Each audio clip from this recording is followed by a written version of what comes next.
Is the Trinity mentioned in the Bible? Is this what the early church believed? This is a common question when digging into Christianity, and this debate has been going on for years. For believers, this can be very concerning, especially if you have shown any level of commitment in your faith, because there is nothing in the Bible that will directly address the Trinity. In fact, historians have determined the term Trinity did not come into play until the 2nd and 3rd century. So where do we Christians get the idea of the Trinity?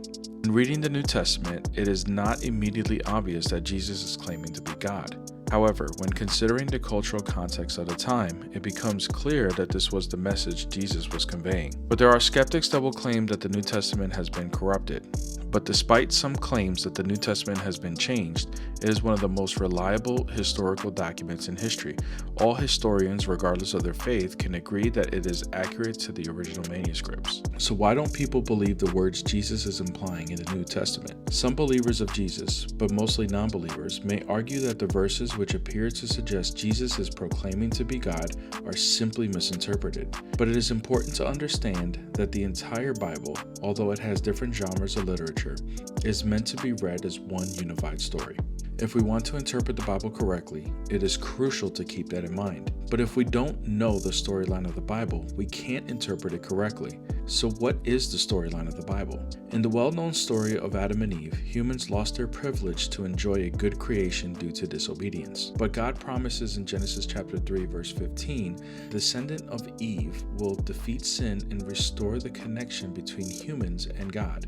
Throughout the Hebrew Bible, we see a dedicated commitment from God to fulfill his promise of the offspring of the woman to defeat sin once and for all. But despite his dedication, the humans he selects continuously turn their back on God. In Ezekiel, God describes his pain like one of a husband who has been cheated on by his spouse. But as expected, God remains dedicated. In the end of the Old Testament, we see a gloomy end. The seed of the woman still didn't come, and humans are still not reconnected with God. But the prophets do not lose hope in God and affirm that the seed of the woman will still come. Now we know who the seed is, and you know I'm going to say Jesus. But what does this have to do with the Trinity?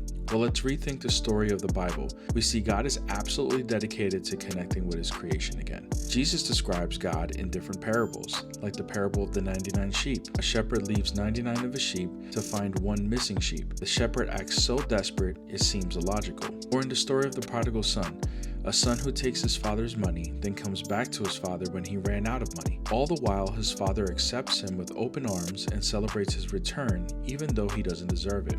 Once again, illogical. We also see that the disciples will later describe God to literally be love. So let's think about it. God promises the seed of the woman will reconnect humans with God once again. But all humans have failed at this point. And let's also consider that God will be willing to go to the most extreme measures in order to accomplish his mission. Now, considering God is love, it would only make sense that this form of love is the highest form of love, which is self-sacrificial love. So ask yourself these two questions. Giving up your son to torture and death is certainly self-sacrificing, but is it more self-sacrificing than giving your own life? So does it make more sense for Jesus to be God in this storyline, or just a prophet? When you think about it like this, it's not too far-fetched to find the concept of the Trinity within the storyline of the Bible, because a God who is willing to pay the price in order to reconnect with humans when he does not have to is the most powerful love story anyone can tell.